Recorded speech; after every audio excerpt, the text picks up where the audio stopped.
Itong negative visions ko, para lang maging aware kayo. Para sa inyo naman din po yan. Kung maniwala kayo o hindi, decision nyo yan.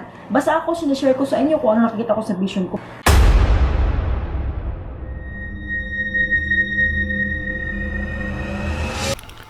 Hello po mga ka-PTV, maligayang pagbabalik po sa ating channel at magandang araw po sa inyong lahat. Sa video na ito ay tatalakayin natin ang pangitain na dapat mong paghandaan sa mga susunod na araw.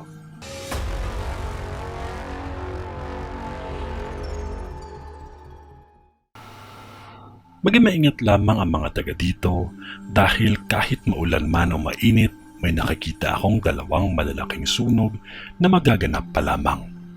Ang isang sunog ay mangyayari ito sa mall, isang pagliyab na may kinalaman sa kuryente, at ang isang sunog ay hindi ito kalayuan sa gas station. Ang sunog na hindi kalayuan sa gas station ay may kalapit itong kilalang kainan. Malaking apoy ito kaya maging maingat at sa lahat ng bagay na magiging sanhi ng sunog. May nakakita akong pulis na magiging biktima ng krimen. Ang isang pulis ay umawat lang ito, ngunit nabuwis ang buhay niya dahil sa pangyayaring ito.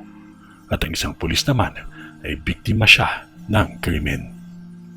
Maging maingat lamang dahil lahat ng ito ay nakikita ko at hindi dapat katakutan. Ito ay gabay lamang. Sa lugar na may nakita akong isang overpass, magkakaroon ng malaking aksidente, lalo na sa mga sasakyan. Kung kayo ay dumadaan sa mga overpass, maging maingat sa pagmamaneho dahil hindi maliit na aksidente ito.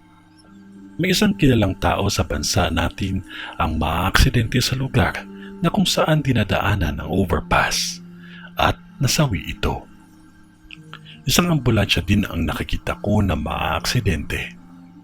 Karamihan na magaganap sa mga darating na mga araw ay aksidente at sunog. Kailangan nyo din ingatan ang mga anak ninyo na huwag basta magtiwala dahil may nakikita akong biktima ng panghahalay at dapat ang ibang kapulisan maging mapagmatyag. Tignan ang mga sasakyang kahina-hinala dahil may ilang mga kabataan akong nakikita na mawawala. Kung maging alerto lamang ang lahat, ito ay maaagapan. Kaya maging maingat. Ito ay ang bisyon ni Madam sa Las Piñas.